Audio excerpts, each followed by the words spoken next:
As I said about the Jubilee, the seventh day is a Sabbath day rest. The seventh year is a Shemitah, is a Sabbath rest year. And the seventh Shemitah is the 49th year, with the next year, the 50th year, being the Jubilee, which I spoke about before. And then the cycle starts all over again. So let me look at two scriptures. In Leviticus 25:4, it says, "Every 7 years Hebrews were required by Torah to let the land have a Sabbath rest. And in the 7th year there shall be a Sabbath of solemn rest for the land, a Sabbath to the Lord. You shall neither sow your field nor prune your vineyard."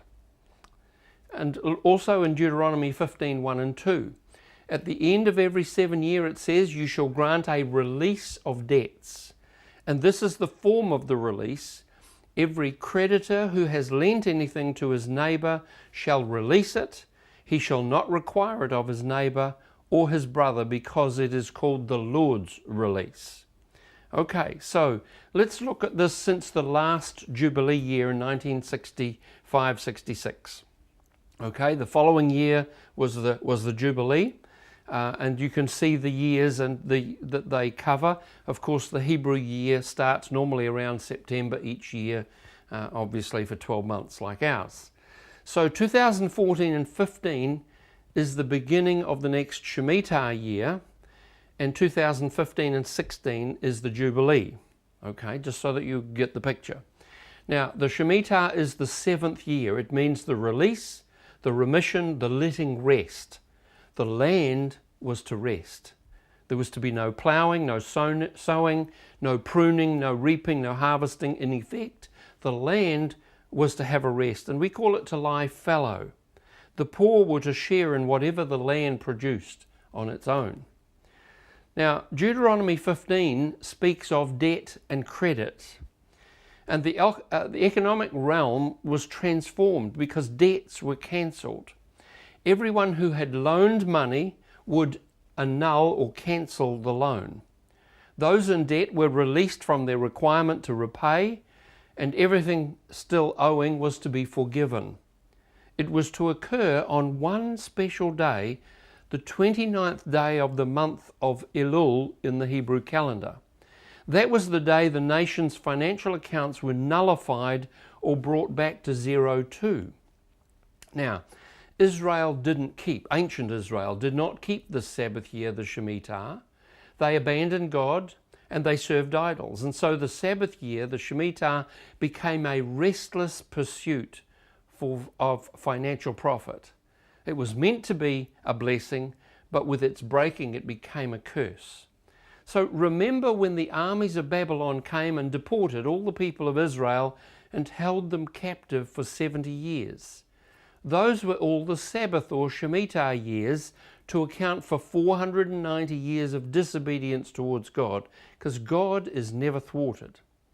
So, let me give you a quote, references at the end. "The effect and repercussion of the Shemitah extend into the financial realm, the economic realm, and the realms of labour, employment, production, consumption, and trade. Over the course of the 7th year, the nation's production is severely decreased as its fields and vineyards lay fallow. The nation's labour is greatly reduced or comes to a cessation. Its fields become in part the possession of all.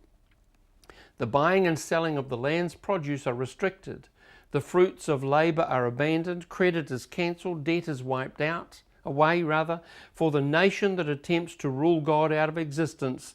The Shemitah changes from a vessel of blessing to a vessel of judgment, the judgment of a nation's prosperity." And that comes from Rabbi Jonathan Kahn's book, The Harbinger. I recommend you read it. Now, we all recall 9/11, the first one, the 11th of September 2001, when the Islamic terrorists hijacked the 4 planes and flew 2 of them into the 2 buildings of the World Trade Center in New York. And we remember this because of the issues of the day. And it was not a happy time. I was quite close to New York when this happened. So it was very real. Now, on Monday, the 17th of September, a few days later, Wall Street, which had been closed, reopened. And that was the greatest stock market point crash in history until then. The American Federal Reserve, which is responsible for American monetary policy, slashed interest rates to an absurd low level. That date, by the way, is significant because it was the 29th of Elul, the final day of the Hebrew lunar year. That's the last day of the Shemitah year. Now, because of the slashed interest rates, as the economy began to recover from the 9/11 shock, people began to borrow money, mainly for housing. And lots of those mortgages were called subprime because the money was so cheap, and it was usually often loaned to people who couldn't afford to repay it. The problem was there were so many people who couldn't afford to repay it, but the government said, no, this has got to be given to people. So by the time of the next Shemitah year, about half of all American mortgages were owned by two companies, better known as Fannie Mae and Freddie Mac. In early September of 2008, both were close to collapse because of all these unpaid loans. On the 7th of September of that year, the American government seized control of both of them. Basically, they nationalized them.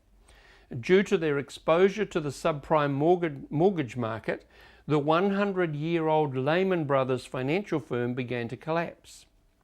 Its shares plunged like a rock dropping through gravity. They lost 45% on one day, the 9th of September. Now, this is Wall Street. I took this photo myself, so I've been there. The following day, Lehman Brothers share value dropped another 40%. Frantic rescue plans were sought but failed. There was no safety net this time, and Lehman Brothers filed for bankruptcy. That triggered the collapse of Wall Street on the 11th of September 2008. And then the huge insurance firm AIG then almost collapsed the same date. The two major mortgage companies that were nationalized cost the American government and people over 5 trillion American dollars.